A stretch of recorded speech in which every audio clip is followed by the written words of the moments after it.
to what we've already given up. It's like we're pacing around the obvious. Separate lives, different stories, 2 out of 4 of us are all fed up. Well, you and I play with fire, but don't say nothing, or we're both busted. We'll get what's coming after you. No, don't say nothing, or bon voyage to rendezvous. Trade fights for better views. We both need something new. Maybe we should just tell them.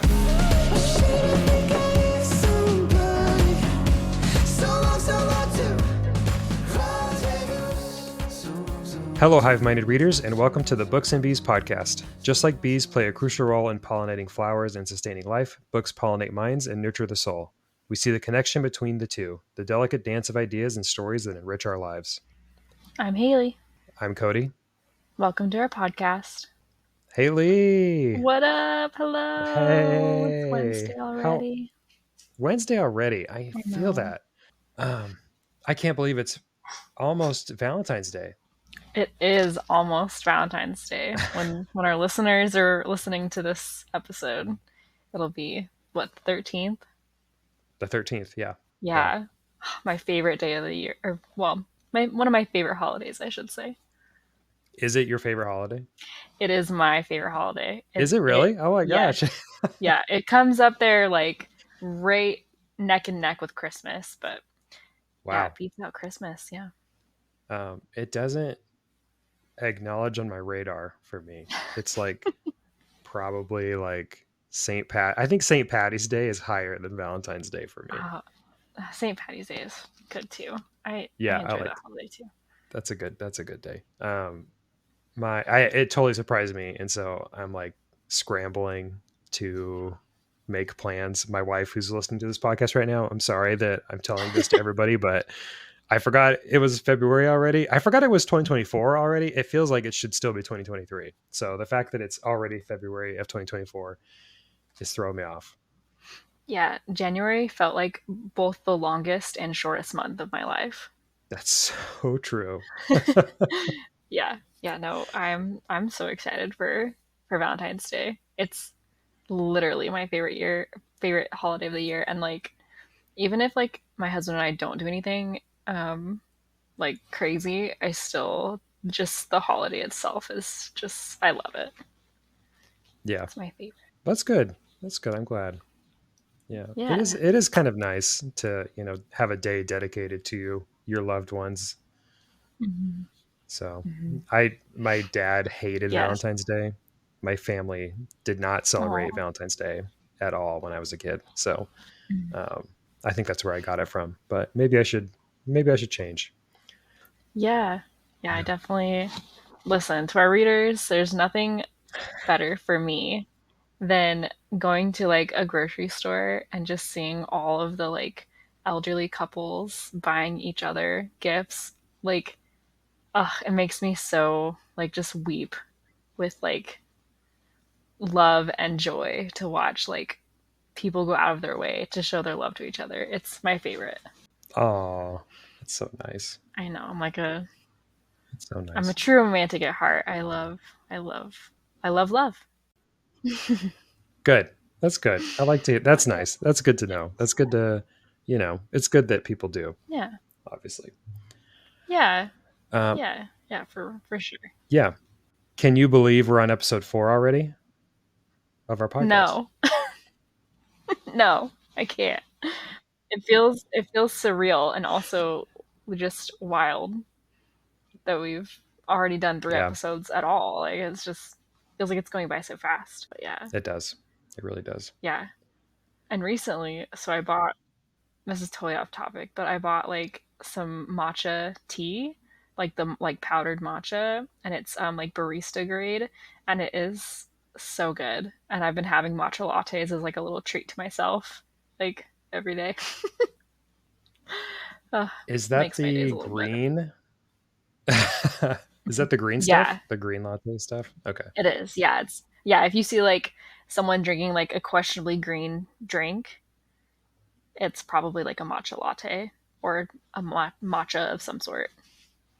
But yeah, it's so good. Yeah, I think I've tried it once. I know I watch the Great British Baking Show a lot, and they cook with it and Mhm. make like matcha cake or whatever. And I think I tried it once and I didn't care for it, but maybe I should try it again. Yeah, I like mine iced more than I like it hot. Oh, okay, that's good to know. That's good to know. I did drink it hot, I'm sure, because I pretty much only drink hot Mm. beverages like that. So um, Mm. I'm actually drinking a tea right now that we talked about on the podcast, the Harney and Sons that we were talking about. I think it was episode Mhm. 2. I went to my local Barnes and Noble and I bought the only flavor that I wanted that they had, which was peppermint, which is actually my favorite tea flavor. And it's delicious. I love it. And the bags are really Mm. fancy too. They're like I can't hold it up to the camera without it breaking probably, but it's like kind of like a mesh. It's really It's kind so of fancy nice. looking. Yeah, no, they're like high grade almost. Like they're not like a papery like satchel. They're like a legit like tea satchel. Of Yeah. yeah. Yeah. I was surprised when I almost felt bad like throwing it away. I was like, this feels wrong. Yeah. Like it's so Yeah. nice. It feels wrong Yeah, to they like are be throwing nice. this. Yeah. Did you get it in like a tin? Yes, I got it in a tin, and the tin's really nice. I'm really excited to Oh, finish the tea so I the can use the tins are tin for so something. nice. Yeah, they're Yeah. great. They're great. Yeah, they are. So should we jump into what we're reading? Yeah, yeah, let's jump in. Okay. Haley, what are you reading? All right. I am reading currently. I just started. It's called The Neighbor Favor by Kristina Forrest. And I'll just read the little blurb that they have from um, the bio. And it just says a shy bookworm enlists her charming neighbor to help her score a date, not knowing he's the obscure author she's been corresponding with. And I don't have much to say about it yet because I literally just started. I like just left the prologue. So, Oh, wow. Okay. but yeah, it's like character just got introduced, and but it's a romance. I figured I would keep on theme with February and Yeah. love and Valentine's Day. So I've been trying to get my romance books in. I have read this book. You Well, have? Oh, okay. I've read this Right. book and I really enjoyed it. I read it on a trip and I think I read it in probably 2 or 3 days. I did have like a 4 hour flight, so that kind of helps. But yeah, I really liked it. It was a great Mhm. book. I remember it fondly for sure. Um, Yeah. I am reading a comic book series that I wanted to talk about because it just started up with their season 2, and the comic series is called Quested. And I have the description for it as well. Quested fuses the attitude of Hellboy and the fantasy adventure spirit of Legend of Zelda as it follows the questing misadventures of pawnshop owner and morally ambiguous hero for hire Jinx through a world filled with lizard henchmen, dungeon bosses, and rupees. When a plan to take advantage of a desperate king trying to protect his daughter goes wrong, Jinx and his 2 accomplices, guild members, find themselves actually having to save the princess. Um, It is I think there were 6 out last year, Mhm. and they just started season 2 last week, I think was when it came out. And they're really fun, lighthearted fantasy. The cover art is really pretty because they have a version that is a spoof of all the Legend of Zelda games. And so the newest one is a spoof of Twilight Princess, which Oh is one of wow. my favorite Legend of Zelda games. And I think it's so fun when comics and things kind of do that. Um, Yeah. and it's a good time for the listeners to come in because they just started season 2, but they also just released a volume of all 6 in the first season compiled together. So you can buy that one set and catch up and then watch or read the new season and keep up with it as it comes out. Yeah, yeah, that'll be great. Yeah, I just the like description. I love Hellboy. I love like Zelda. We're a Zelda house, so that sounds really interesting. Yeah, it's been good. I've really Sounds enjoyed it. like I'm glad it's back because they were on hiatus, I think, since mm, June of last year. So I'm glad they're back. okay. Yeah. Yeah, yeah, that's awesome. Yeah. So now that we've covered what we're reading, um, do we, for bookkeeping, I actually wanted to discuss some feedback we got from our last episode, which was the book ban. I mentioned during the episode that my sister was, she worked at a library. She wasn't a quote unquote librarian. She didn't like, get her master's in library science. She's trying to right now, but she worked at a library. Mm-hmm. And when the last bill was being pushed through in Idaho, which we talked about last week, where basically when a kid is given a book that has content that the legislature deems unacceptable, it could be fining the library or even the librarian that gave it. And she mentioned that the librarians were nervous about being able to recommend books to kids because, for one, you may not read every book you recommend. And if you give a book to a kid and a parent interprets that as having some sort of sexual conduct or whatever that was flagged in the bill, it could go Mm-hmm. back to the librarian and cause a lot of problems and may even get that person fired from their job. And so she wanted to convey just how nervous the librarians were when that bill was being pushed. And there was a big out push against it last year when it came out, and this year when it was taken back to committee and held by a bunch of librarians. And I haven't heard anything new as far as the bill goes in Idaho, so I think it's Mm-hmm. hopefully going to stay dead for this year. But it just conveys how scary it is when these bills get pushed. Yeah, rightfully so. I would, if I was in their position, I would also be terrified. I would be like, kids read at their own discretion. I don't care. Like, 'cause I, yeah, to think that these people who are essentially what, public servants, right? Is that what that's Right. considered? Like, they're putting their jobs, their security, their livelihood, their, butts, for lack of a better term, on the line at the potential cost of someone taking a book the wrong way or thinking this book's not right. And yeah, that's tough. I definitely feel for the librarians out there that are dealing with that. That sucks. Absolutely. Yeah. She also told me that Where's Waldo was banned at one point, which, how could that possibly be true? I don't That would understand. I don't understand either. That blows my mind. Where's It's Um, such a like wholesome book. I don't. yeah, like it's not even it's a book because it's bound, I guess, but like you don't read it, you know? Yeah, yeah. Like, what's next? Those like I Spy books Yeah. where you like look in the rooms and you gotta find objects. Man, those were great Gosh, books. I loved those books when I those was a were, kid. me too. They were Yeah. great. I had a few of them and they were really cool. Yeah. Yeah, I was big Gosh, into them where's too. Waldo? Come on, people. Yeah, I know. Ridiculous. Ridiculous. Yeah. Did you have anything you wanted to mention for bookkeeping, Haley? Yeah, just wanted to, mention our Instagram again, to our listeners. It is Books and the Bees Pod, on Instagram, and I've been, posting, so I'll usually post, when the episode's going live, or the day that it goes live anyways.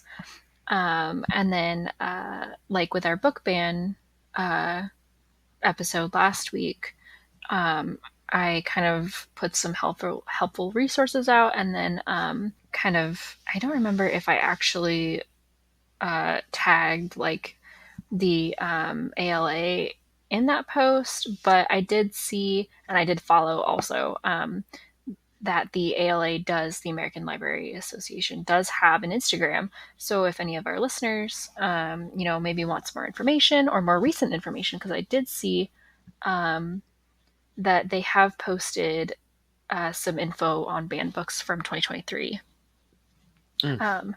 which we weren't able to find at the time of our podcast coming out, the episode coming out.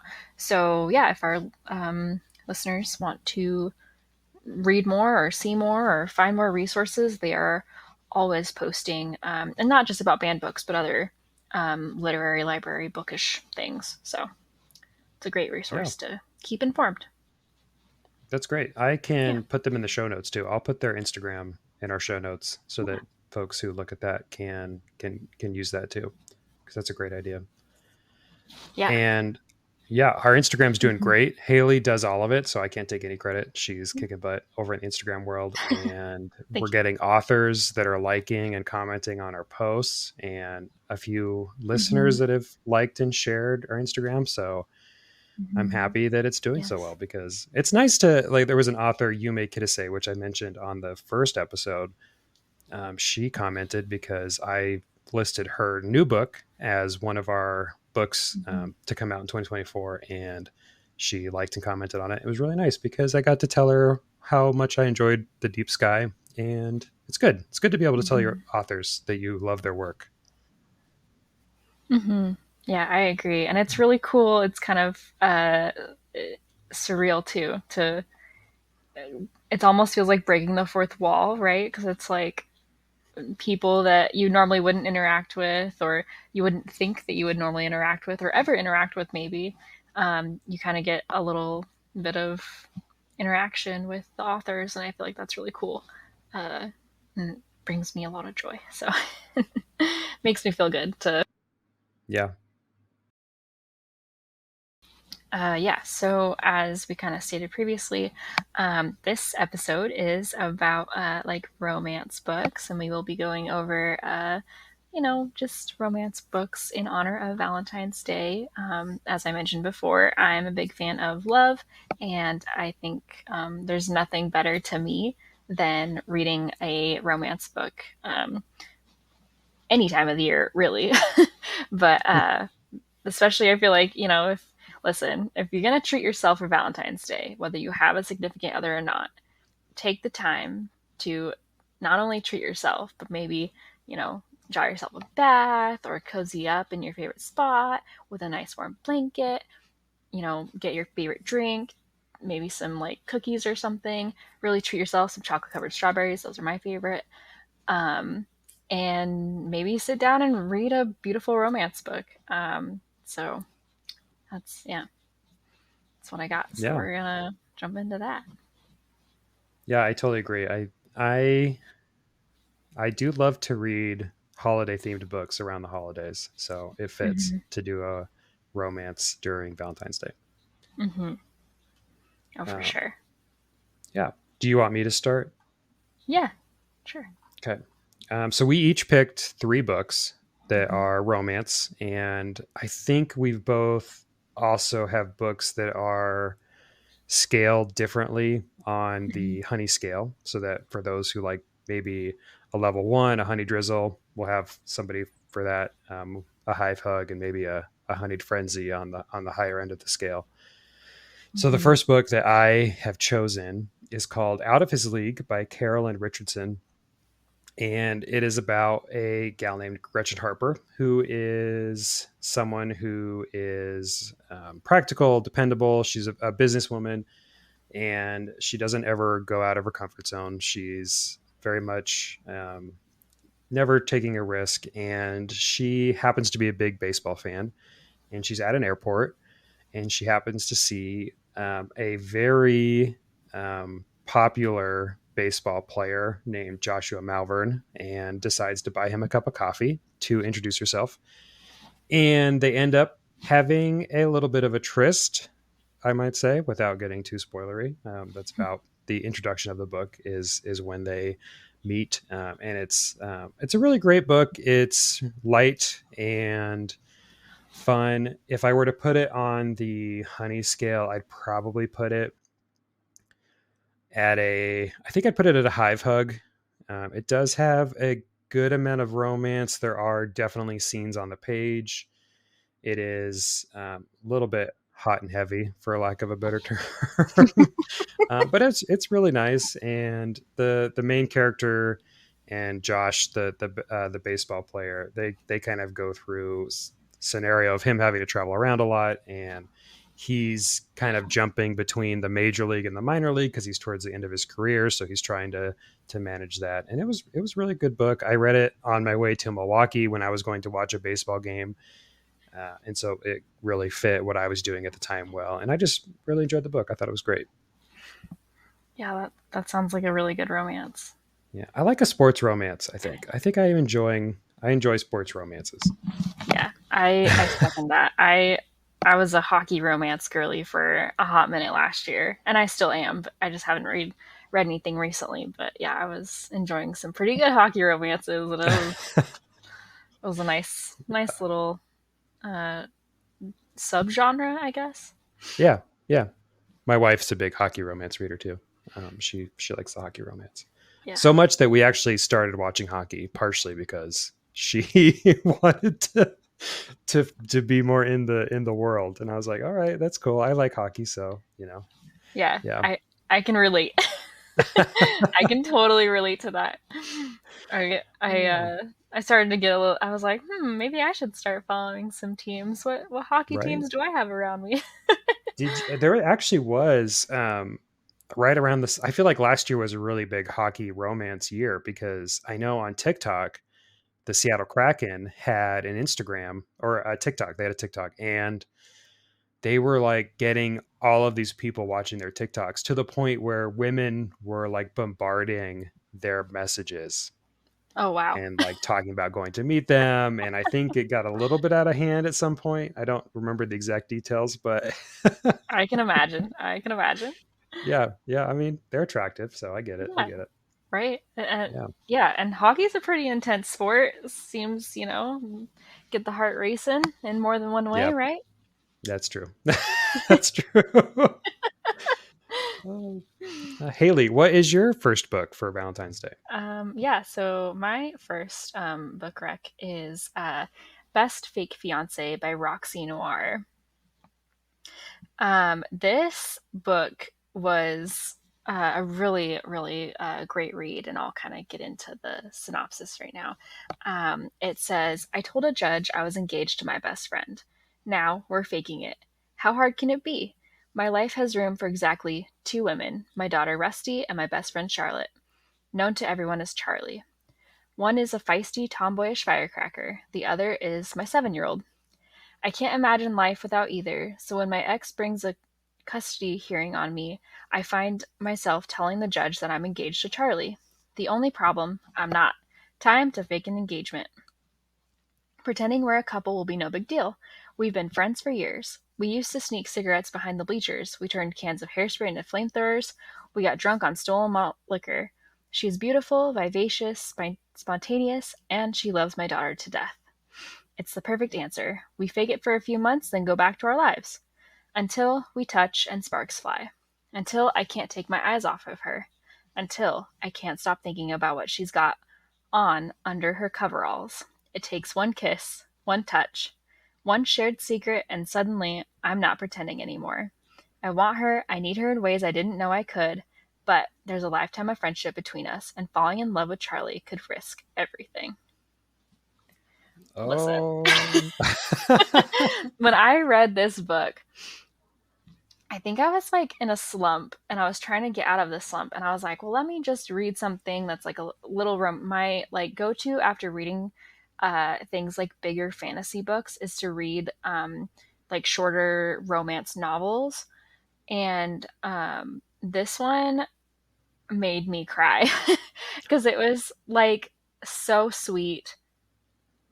And there was some hot and heavy scenes as well, but like it was so sweet and so touching and so relatable. Not that I've ever been, like in a fake engagement or anything, but it like just the relatability of the characters had me in tears. So, and I think on the honey scale, kind of going off the cuff here, I might put it at a beekeeper's passion. It's pretty, there's some pretty hot and heavy stuff that happens in this book.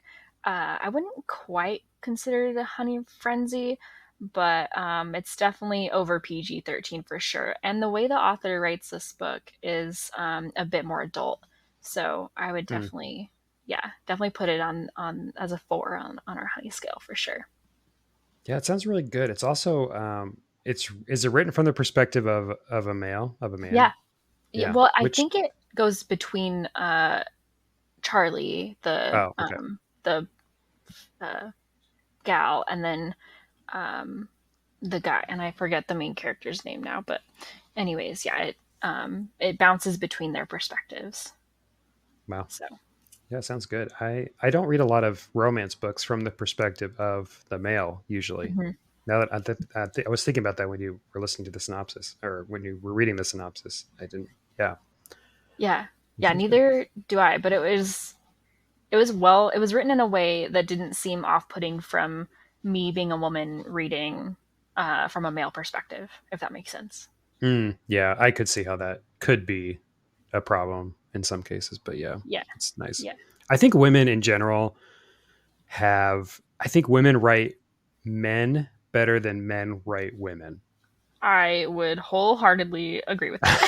I Yes, I I can't totally think of I can't think of an author who's a male who has written a female um, uh, character without it being not I don't want to say bad, but not authentic. Maybe is a better right. word to say. Yeah. No, I agree. Yeah, what second book are you getting into Yeah. next? So the second book that I picked is one I actually just finished it. I think I was reading it right before or right after we started the podcast, Mhm. and it's called On Rotation by Shirlene Obuobi. I looked up how to pronounce the name, and I think that's how you pronounce it. So forgive me if it's incorrect. And this is a book for all of the powerful women in men's field. This is the main character whose name I'm looking for in this bio, Angie. She is a med student who is going to med school, obviously, and she meets a man after dumping a boyfriend of about 6 months because they weren't getting along very well, and he was kind of mean to her and not really understanding the situation she's in with being a very busy med school student. And so she meets this guy at a park in Chicago while she's crying about the broken up relationship. And they have a little bit of a connection right away, but he is in a relationship with someone else at the time that they meet. And so kind of has an issue with that as well. And it was a really great book.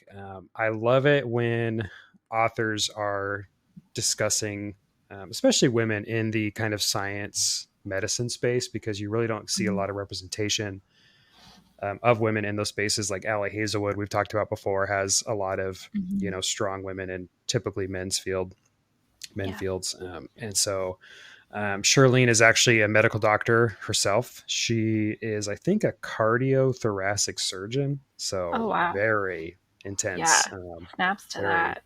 yeah. And writing a book too is great.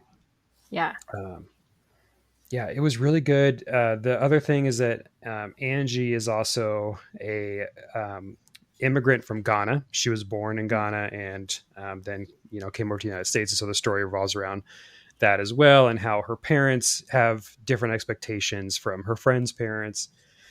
And it was really great. I really enjoyed it. I thought it was a really fun read. On the honey scale, I would put it at a 1. There's not a Mhm. lot of scenes. I put it a honey drizzle. There's not a lot of scenes, and the scenes that were there were pretty mild. But it is very nice romance, and I would definitely recommend it, especially for those who are in the med school field or in the science field, because there's a lot of specific terminology and connections to the med school field. I don't think you have to be in that field to enjoy the book, but it does, Mhm. it does feel nice when you see something that you recognize in your workplace. Yeah, and it makes me happy to know that the author is also a doctor. Hmm. Because I feel like when you're uh, when at least when I'm consuming media or books, whatever, and the it's not so true to the work environment that it represents, it kind of like leaves a bit of a bad taste in my mouth. And I really like that, like, this is coming from someone who works in that field. So I already probably think that she, the author, probably uses like the right terminology and isn't, you know what I mean? Like, Yeah. just, that's like one of my things that I have about. Yeah, she uses the Yeah. right terminology for sure, to the Awesome. knowledge that I have. And Yeah. Shirlene's also Ghanaian. From, I don't remember if Shirlene the author was born in Ghana or if her parents were, but she's also from Ghana, or has Ghana cultural in her family, and so Yeah. that's authentic as well. And yeah, it was great. I would highly recommend it for sure. Yeah, that's really cool, man. So Yeah, that's gonna be going on my TBR. no, you'd like it. I think you'd like it for sure. Yeah. Haley, what's your second book? Yeah. So my second book is called "Don't Let Me Break" by Kelsie Ray. Now this book, I believe, is the third book in the series, and while to me, from a reader's perspective, these books, you can almost read them individually, because it goes into separate storylines of the same group of friends, if that makes sense. So it's Mm-hmm. told from like each different friend's perspective, in their own like one-off romance things, but it also has things that kind of like tie and connect with the other books.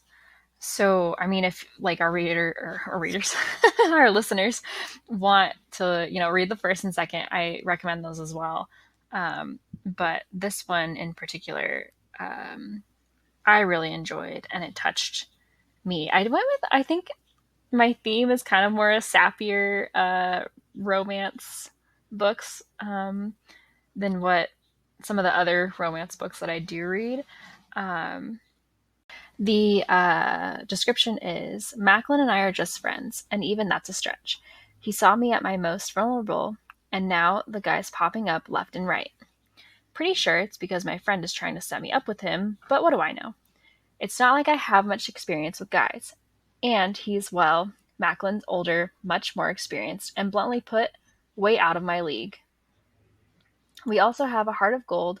Oh, he also has a heart of gold and the personality of a golden retriever, which makes me pricklier than ever. I don't have time for boys. I don't have time for friends. But Macklin, well, I'm pretty sure I can add stubborn and persistent to his list of personality traits. He thinks I'll cave and give him a chance. Clearly, the man doesn't know me as well as he thinks he does. I don't want to be like too spoilery, but the main character, she has like a medical condition that puts her in some fairly like precarious situations. And yeah, the story, the way the character goes about her, or navigates her life, I guess, to put it, to say it better, I don't know. I found myself relating to the main character quite a bit in this one. Not necessarily because I have the same medical condition or anything, but simply the way that she like handles herself is very similar to the way that I handle myself. So I don't know. It was a good read. It's a very sweet romance. There are some explicit scenes, but not anything too crazy. As far as the honey skill goes, I almost put it between a hive hug and a beekeeper's passion. I mean, they have some like hot and heavy scenes, but it's not like a major plot point is them having those scenes. You know what I mean?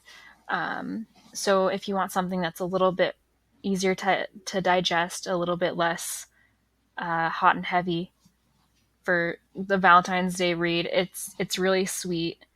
I've found myself rooting for both the characters at certain times. So it's just really wholesome and sweet. And when the author describes a male MC as a golden retriever, yes, to a T.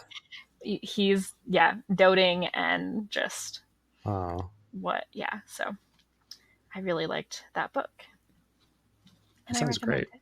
Yeah. Cody, what's your third book? Yeah, so the third book that I chose is called Verona Comics by Jennifer Dugan.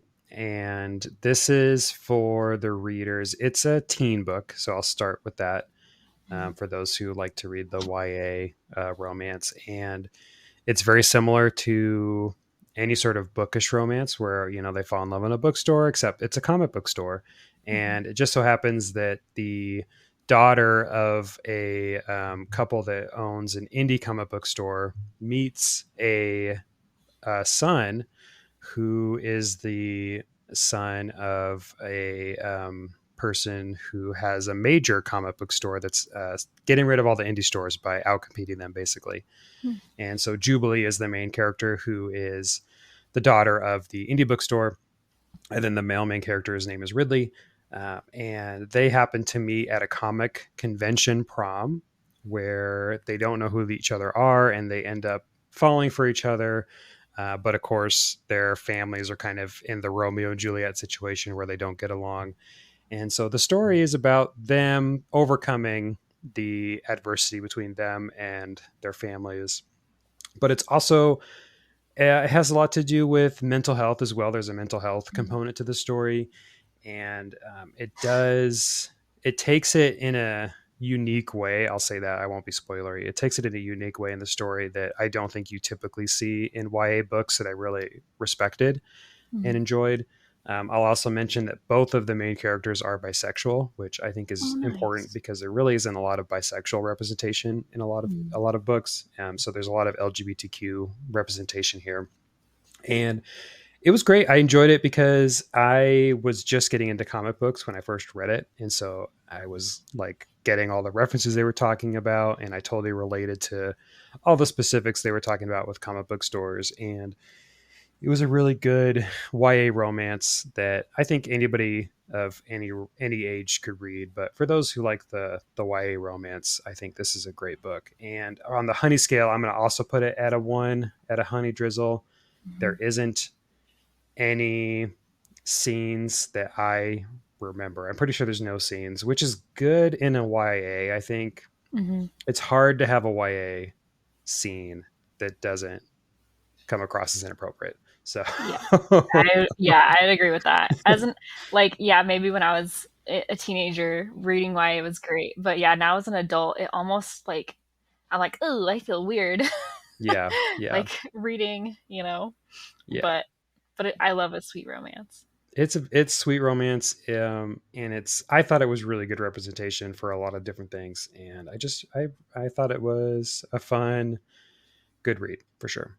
Yeah. I also Yeah, love the main character's name, Jubilee. Like, what a great, yeah. I love that name. It reminds me of um, the X-Men Jubilee. It was They one of my didn't mention that it's Mhm. from that, but I wonder if it is. I Could be. wonder too. I Yeah, don't know, comic book store, you never yeah. know, Right, but right. yeah, it's such a cute little name. And Jennifer Dugan writes a lot of YA romance. I think all she writes is Mm. YA romance, and I Okay. think all of her books have a bisexual main character. I think she identifies as bisexual, and I know at least two other books that she's written have a bisexual main character. So it's Okay. good to have that. Good to have that representation. Yeah, no, I agree. And I appreciate, as a bisexual myself, I really appreciate having that representation because boy, oh boy, did I really not have that growing up. And it would have been nice Yeah, right, right. to I have, totally agree. a little bit Yeah, of both. Um, but yeah. yeah, that sounds like such a cute romance. It is. It's really cute. Yeah. Haley, what's your third book? Yeah, so my third book, I literally like just finished this book. Oh, Um, and it's, oh gosh, I really, really enjoyed it. So it's called Next Door Nemesis by Alexa Martin. And the description is after years of hustling, Collins Carter has finally made it back to her parents' house. Between tending to the compost with her newly retired dad and running into her high school nemesis at the only decent coffee shop in town, Collins realizes the subdivision from hell she swore she'd never return to is her rock bottom. Then the Homeowners Association complaint arrived. Nathaniel Adams always dreamed of a nice, quiet life in his suburban hometown. Or at least that's what he thought until Collins moved back and sent his quaint, organized life into a tailspin. He thought Collins was infuriating 10 years ago, but when she announces she's running against him for HOA president, all bets are off. From secret board meetings to vicious smear campaigns whispered over backyard fences, Collins and Nate sink to levels their sleepy suburb has never seen before. But as hate turns into lust, these two enemies are forced to reckon with the feelings they've ignored for years. If only there were bylaws for real life. I literally cannot sing enough praise for this book. And here's the thing that I love about Valentine's Day, love in general, is it doesn't always have to be like between a couple. Despite this being a romance between, a gal and a guy, there's like certain parts in this book where the friendships that the MC has are such a great reminder of how important it is to have that love and support from your friends. And reading it, there's a couple times where it like brought me to tears because it reminded me of how important friendships are and how important that love is. In the description, it kind of mentions the main character hitting rock bottom. And like in those moments, as someone who has kind of similarly, I've related a lot to the main character, I'll say that. Having your friends when you hit rock bottom, there literally is no better love than that. And just this book and the romance is so hilarious, and I love the way that the author writes this. The writing is amazing. It's so relatable. I think it's in first person. I'm pretty sure it's in first person, and it's impeccable. I highly, highly, highly, highly recommend this book. Yeah, that sounds good. Sounds Yeah. real good. And then I guess if I had to put on the honey scale, there are some scenes that are pretty spicy. So I might put it at the Beekeeper's Passion. Not quite the honeyed frenzy, but the way that the author writes the sex scenes that are in the book is very tasteful. Nothing too what's a good word? I don't know. Like I wouldn't call it raunchy, you know what I mean? But not raunchy in a bad way to other authors, but like, you know what I mean? It was hot and heavy, but like a tasteful hot and heavy. Where I was, it's hard to explain, and I don't want to, be disrespectful or anything to the authors or say the wrong thing, but it was tasteful. I'll say that. It was very tasteful. Good. I really enjoyed it. Good. Yes. And I just wanted also kind of to mention if any of our listeners maybe want something a little bit heavier than what we've already kind of mentioned, if you're looking for a honeyed frenzy, I did want to mention just a couple books, just in case anyone was maybe wanting heavier recommendations. So the book is called The Never King, Vicious Lost Boys Book 1 by Nikki St. Crowe. And I believe there's 3 books in the series so far. And I've read the first 2, and they're very hot and heavy. So yeah, if our readers want some spice, I'd recommend those. That's what Speaking of, this isn't spice, and it's not a book, but I watched Saltburn the other day. Have you seen it yet? Gosh, I haven't seen it yet, but I've heard really my good God. things. It's crazy. I won't say anything about it, but it is just wild. Yeah. Oh man. I'll have to watch it. I don't know if you'd like it or not, but I don't know if I liked it. That's the thing. I don't know if I enjoyed the movie or not, but it is an experience for sure. It's an experience. I'll have to watch it and see for myself. Yeah. Because I've been curious. Yeah, I've been curious. Great. Well, and if you have any romance books that you're reading right now for Valentine's Day or favorite romance books, you should let us know. Email Yeah. us or on the Instagram. We Yeah. would love to hear from you and see what you're reading. We might even pop some extra books on our Instagram, so check that out Yep. when this episode comes out. Hmm. And we also wanted to talk about some new book terms that I came across a few weeks ago. This is an article by Book Riot, which is one of my favorite book websites. I feel like I talk about them every week because I love to go on and read their articles. But they published a story about the next buzzy bookish portmanteaus. I think is how you say the word. And I actually looked up what the word meant because I didn't know what it meant when I first read it.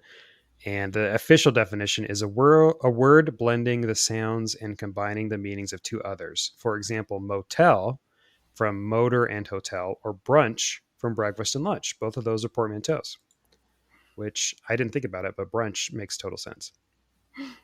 That's so funny that you mentioned those because I also looked at portmanteaus and I was trying to find words myself because I was like, what in the heck is a portmanteau? Yeah. And I wrote down chortle and mockumentary and spork. And yeah, Chortle. What's a yeah, chortle? chortle. So I've seen it a couple of times, and it's a combination of chuckle and snort. Apparently, chortle Chocolate like and what? chuckle and snort. Oh, chuckle and snore. I thought you said Yeah, chocolate and snore. And I was like, what are you no, talking? no, chuckle and snort. Like when they're laughing, and if an author says they chortled, that's what Oh, they're yeah. talking Okay. about. I Yep, get it. and yeah, I mocky. Yeah. I was thinking it was the love child of Charmander and Squirtle. Chor- Honestly, that would make sense. it works, right? It It works. does. It works. It totally Uh, works. And I for didn't the know this, Pokemon nerds out there. but podcast um is also a portmanteau, and it's a combination of iPod and broadcast. Don't tell Apple. No one tell What? Apple. But yeah, isn't that crazy? No, I didn't know that. Yeah, That's wild. That's I wild. know. I Look at know. us. We've been using portmanteaus forever and we didn't even know it. Exactly. Yeah, we never Yeah. knew. Okay. So we have 5 portmanteaus that Book Riot believes are the next buzzy portmanteaus. And the reason this is brought up is because there's a new portmanteau in the bookish world, which we've introduced already, called Romantasy, which is the blending of romance and fantasy. And I love that portmanteau. I've actually used it off of the podcast. I've used it with a few other people. And I think Mhm. it's really helpful to describe it. But there's 5 other ones that Book Riot has procured, and we're going to decide if we like them and are going to use them. So, Hailey, do you want to read the first one? Yeah, so it looks like the first one's Gen AI or Gen I. I'm not sure if that's how it's pronounced, but yeah, I think Gen apparently II. yeah, which apparently it's just referring to AI generated content. Um, which like, oh, I don't know why, but Gen AI, it gives me the ick already. I'm not the biggest fan of AI, at least creative AI. Yeah. And no shade to anyone who uses it or whatever. That's your prerogative. But personally, I when I when I saw this, I was like, ew. Just because for me, the idea of AI generated books or content of that sort makes me nervous. I Yeah. don't know how I feel about that. I'm a strong supporter of authors and writers and people who are putting themselves out there and putting their creative minds out into the world, and I applaud anyone that does that. So, ooh, Yeah. yeah, I also don't love it either. And I guess it's because Amazon, and mm, this is something maybe we should talk about in a separate episode because I didn't know before this, but apparently Amazon is allowing AI written ebooks to be sold on their marketplace. ooh, And I can't say that I've thought enough about it to give my official opinion on it, but it does also give me the ick a little bit Because Yeah. if the AI is writing, and it depends, maybe it depends on how much AI you're using. Like if you use AI to maybe do research Mm-hmm. into writing a book, or like you want background information and use AI to search it, I could be Mm-hmm. okay with it. But if AI is writing the full book, which I think is what they're meaning, Yeah. I don't love that. Yeah. And I actually, that reminded me of something that I saw recently where an individual had used a certain, and I'm not going to name it, but a certain program, I guess, for lack of a better term, to help like grammar check Mm, hmm. their paper for college. And apparently, the particular, supposedly, allegedly, the school that this individual went to reported it as what's the word? Not fraud, but oh my gosh, what is that called? When you plagiarism. There we Oh, go. plagiarism. Yeah. Yeah, because they were trying to say that AI wrote the paper, whatever it was, when the person was like, no, I wrote it, but I spell checked it and grammar checked it through this thing that apparently, supposedly, allegedly uses AI to check the grammar and stuff. Wild. But it makes Well, sense. I mean, it's a software program, right? Like, what do you think the spell check is on like Word? right. Right. Like, Yeah. So Yeah. I don't That's true. know. That's true. Interesting. Yeah, it is. Definitely a crazy world we live in, for sure. In Mm-hmm. fact, I talked about this on the last episode, but the books, the short story collection I was reading, The Best American Mm-hmm. Sci-Fi and Fantasy, one Mm-hmm. of the short stories wasn't written by AI, but it was written in the style that the author thought AI would be written as. Oh, And interesting. so the main character it wasn't a name, it was like, I forget. It was a Asian main character, a female Asian main character. So I think the name of the character was typical female Asian character or something like that. It was Mm. really interesting to read because it felt kind of like those AI like episodes that you see of like The Office or something when they try to make an AI write an episode of a show. And Mm-hmm. it was good. I liked it. I really thought it was interesting, but it wasn't actually written by AI that I know of. It maybe it was, and I didn't know it, but I don't think so. Yeah. Wow, that'd be Yeah, interesting to read. yeah. The second portmanteau that was identified is called Cli-Fi, CLIFI, which is basically merging together climate and fiction to talk about a lot Mm-hmm. of books that are discussing climate change, and typically dystopian books that are, showing what it's like when climate change progresses and gets worse. Mm-hmm. And I actually read a lot of books in this space. I love dystopian fiction. I love science fiction that pushes climate change to the, nth degree to make it worse. I've never used the portmanteau Cli-Fi before, and I have to say I don't love it. It sounds kind of gross to Yeah. me. Yeah, it's not rolling off the tongue the way I would like It's it. not rolling off the tongue at all. I think there's another one that was mentioned in this section called Ecolit, which I actually like better. I think Ecolit makes more sense, and it also Yeah. encompasses um, similar books, but not specifically climate books. And it actually had a couple books. I think I added one of these myself, but Octavia Butler, who's one of my favorite authors, I love her books. She wrote The Parable of the Sour um, duology. I think it's a duology that's about climate change. And she wrote it back in the 80s, and Mm-hmm. she was pretty spot on with stuff that's been happening now. Great duology. And then Catherine M. Valenti wrote The Past is Red, which is a novella about a colony of people living on the giant trash island in Oh, the wow. ocean. And I Huh. loved it. I thought it was a great book and totally fits in this category. So I personally don't think I'm going to use Cli-Fi, but I think I'll use Ecolit from now on when I talk about a book like that.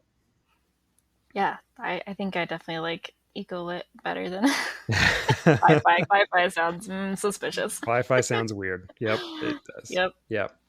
All right. Yeah, so my the next portmanteau that I have is femtrepreneurship.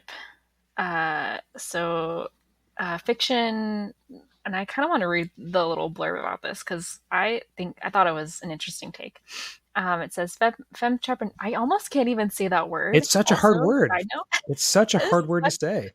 why would you take one already long word and combine it with a like fairly long word as well, and you make the longer word the root of the whole Yeah. portmanteau? What are Yeah. you thinking?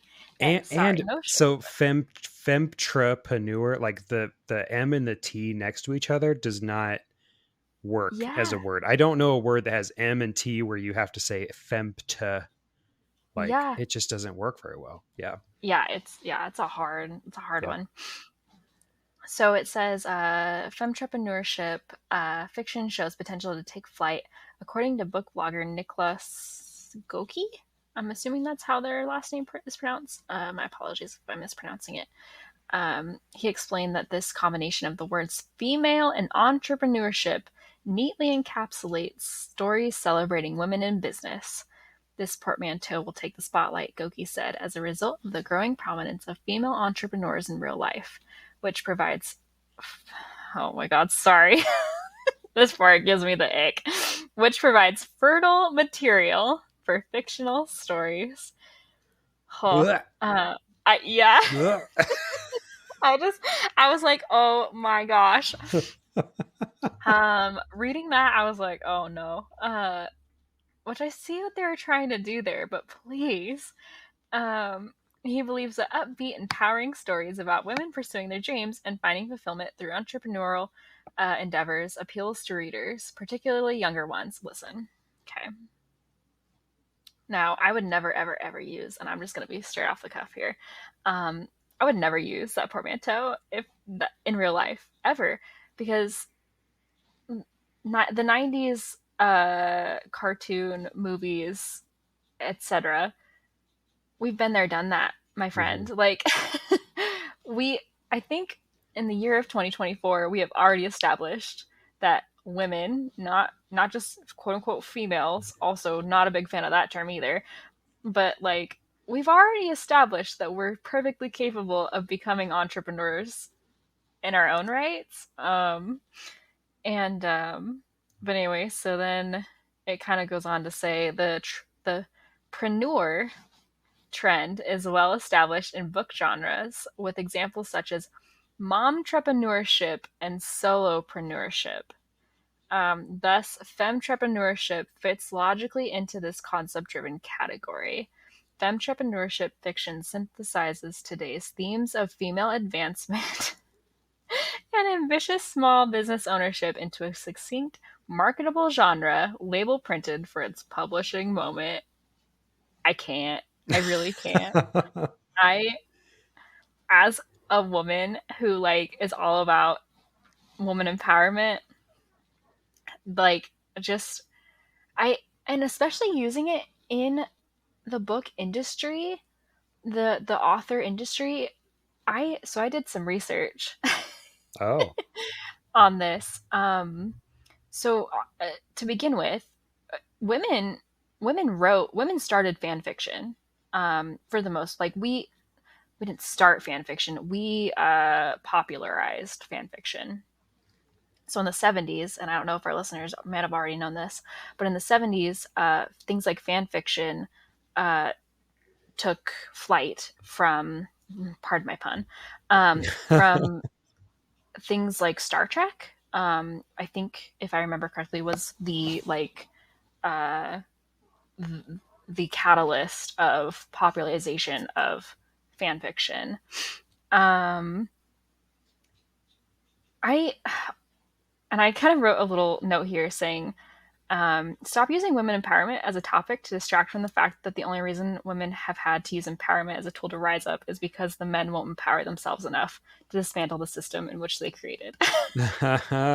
Like that's the take that I was getting, or the feelings that I was having when I read that little blurb about femtrepreneurship. It just rings as old and tired to me.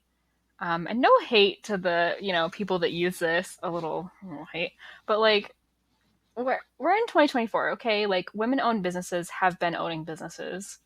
And also, over the last pretty much since the 90s, let's say the 2000s, early 2000s, women um, overall have either been over 50% or just under 50% as far as authors representation goes in the book world.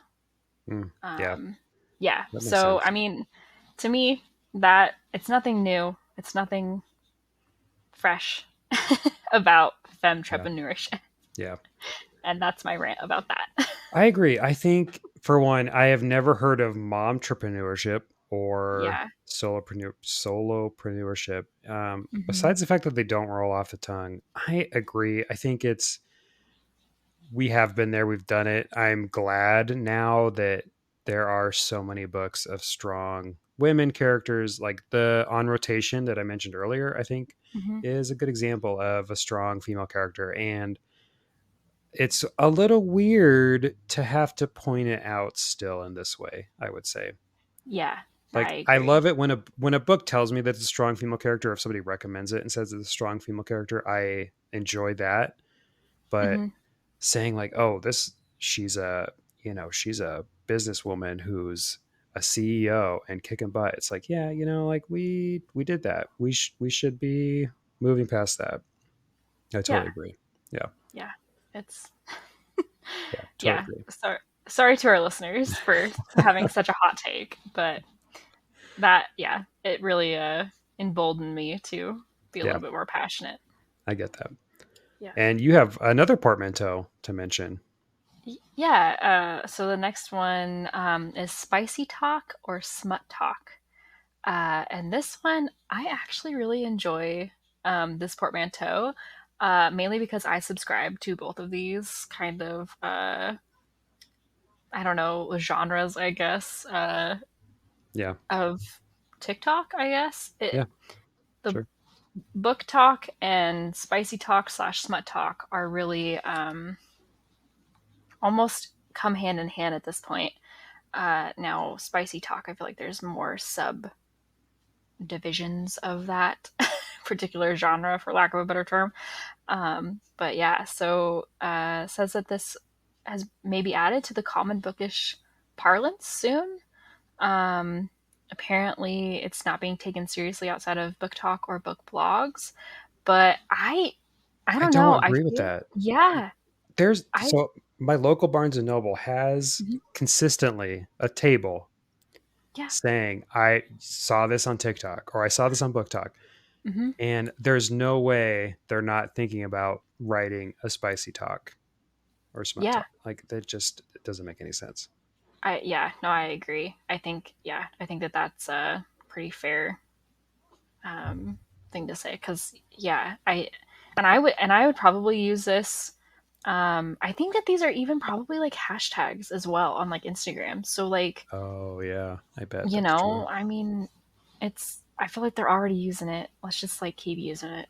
Yeah, I bet that's true. Actually, I Hmm. think you're right. I feel like I've seen it before. Yeah. Yeah. So the next portmanteau that I have to mention is sci fantasy. So instead of sci-fi slash fantasy, it's just sci fantasy, which Hmm. is not a new subgenre. It's definitely been around for a long time, Hmm. but it's specifically a fantasy book that has strong science fiction elements to it. And the example that they mention is Dune, which I think Dune by Frank Herbert, which is a really good example because Dune is definitely a fantasy book, but there's a lot of science fiction in it. Hmm. And so they use that for the example as this portmanteau. Another example is the N.K. Jemisin Broken Earth trilogy, which I haven't read. I've really wanted to. I just haven't been able to get to it, but I do love her other books, and I would say that she fits into this category really well. I don't know if I would use this in everyday life. I think if I were to describe Dune, I think I would describe it as a science fiction book. I don't Yeah. know if I would say, oh, it's sci fantasy, because I think the fantasy implies things that are not in Dune. Yeah, I almost think of like, is it Bones of Glass? Is that what I'm thinking of? Bone, Glass Bones? What the hell am I Cool. thinking of? The City of Glass. There we go. Oh yeah, yeah, Yeah. Um, I think of that book as maybe more of like a sci fantasy because yeah. it's got like more fantasy elements, but it's still kind of in the sci-fi realm. Um, I as agree far with as like that. I think that's a good fiction. book. I think that's a good example. Yeah, I agree with Yeah. that. Yeah, and Yeah. it also doesn't roll off a tongue. Sci fantasy just Mhm. sounds. It doesn't sound clunky, but it sounds kind of off. Yeah, I'd agree. It sounds like I messed up saying sci-fi fantasy, which I say a Yeah. lot. I say sci-fi fantasy a lot. So um, I think that's why it's like I messed up and forgot to put in the fi.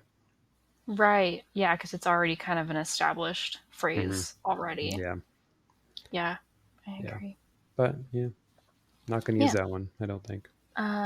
So the next portmanteau is Dark Academia. The Dark academia subculture emerged out of the COVID-19 pandemic, and its popularity spread to the literary realm. In fact, this aesthetic may be popular for years to come. And honestly, I agree with that. I don't know. I like this portmanteau, but it's almost like you're already saying dark academia anyways. Yep. And that's like, not only is that like a literary phrase, but that's like a whole aesthetic already. It's established, like on Pinterest, Hmm. Hmm. in particular. I subscribe to that aesthetic. I love dark academia. Um, Personally, I think it's a beautiful aesthetic. So I don't know, and the books that they included in using this portmanteau is Atlas 6 by Olivia Blake and Ninth House by Leigh Bardugo, and Babel, am I pronouncing that right? Yeah. By R.F. Kwong? Yep. Okay. Okay. Kwong. Yeah. Kwong. Okay. And I've never read any of those books, so I can't attest to that, but I'm sure if they're mentioning it, it's probably true. Um, I did. so I'll say I added Babel because I okay. love R.F. Kwong. She's one of my favorite authors, and it's definitely a dark academic novel. Okay. But I agree with you. If you're going to say dark academia, you might as well say dark academia and just Yeah. say it. Yeah. That honestly makes me think of like the Vampire Academy series. Oh yeah, I I would say those are dark academia. Yeah. Yeah. It's I believe it's a YA series.